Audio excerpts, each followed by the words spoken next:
بسم الله الرحمن الرحيم. يا بني إسرائيل اذكروا نعمتي التي أنعمت عليكم وأني فضلتكم على العالمين. واتقوا يوما لا تجزي نفس عن نفس شيئا ولا يقبل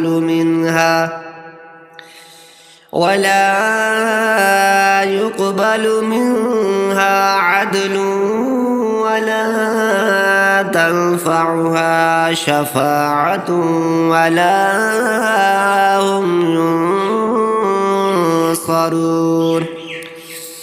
وإذ ابتلى إبراهيم ربه بكلمات فأتمهن قال إني جاعلك للناس إماما قال ومن ذريتي قال لا ينال عهد الظالمين. وإذ جعلنا البيت مثابة للناس وأمنا واتخذوا من مقام إبراهيم مصلى وعهدنا إلى إبراهيم وإسماعيل أن طهرا بيتي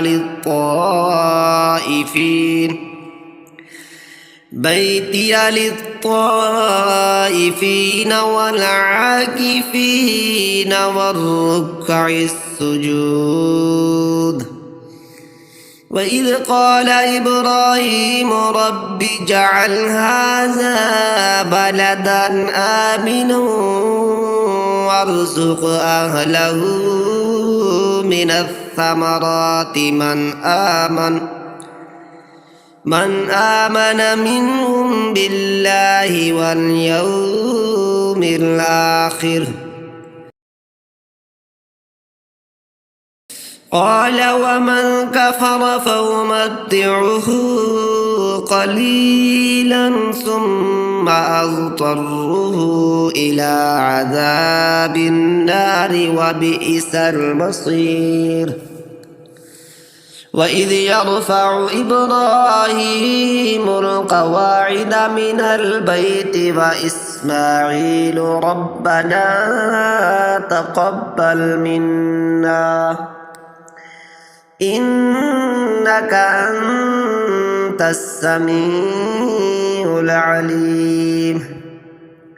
ربنا واجعلنا مسلمين لك ومن ذريتنا أمة مسلمة لك وأرنا مناسكنا وتب علينا إنك أنت التواب الرحيم. ربنا وابعث فيهم رسولا منهم يتلو عليهم